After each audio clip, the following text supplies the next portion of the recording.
CT fans, before we get on with the video, I want to remind you that we're running an epic giveaway that runs all the way through to Christmas. This week, we are giving away a £100 Car Throttle shop voucher to one lucky subscriber chosen at random. All you need to do to be in with a chance of winning is to subscribe to the channel and leave a comment below. The winner will be announced in next Friday's video, and last week's winner will appear here.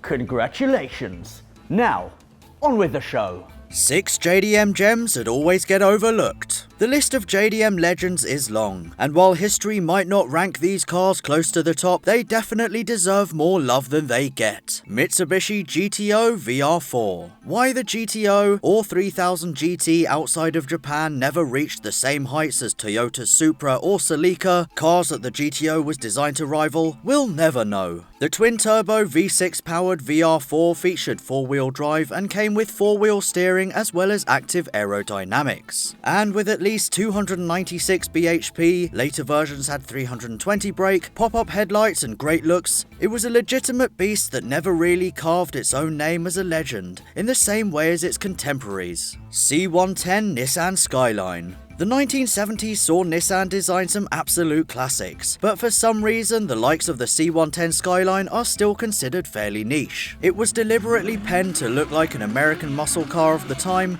and has aged very well. The C110 was the last really beautiful Skyline until the R32's arrival in 1989, and also reintroduced round rear tail and brake lights first seen on the 1963 S50 model. Toyota Starlet Glanza V. One of the least expected and still among the least respected hot hatchbacks ever made, the Starlet Glanza suffered from being based on Grandma's Sunday runabout. The standard car looked about as desirable as Gout, but the 131 bhp Glanza V, powered by the 1.3 4E FTE turbo engine, looked cool and would hit 62 in a not too shabby 8.3 seconds. Toyota also introduced a lightweight special edition Glanza V that featured an air conditioning and electric windows delete to increase its chances for competition use. Suzuki Mighty Boy. Best car name ever. The Mighty Boy was possibly the first coupe utility vehicle, which puts it a few decades ahead of the BMW 6 Series. To be fair, it was half hot hatch, half pickup, with a single overhead cam 543cc normally aspirated 3-pot, serving up a not so mighty 28 bhp to the front. Wheels as small as 10 inches across, bucket seats and a 2-speed automatic, yes, 2-speed, were highlights on the options list. Today, the Mighty Boy has a dedicated and small following of loyal admirers, so don't be surprised if you've never heard of it until now. MAZDA 323 GT-R.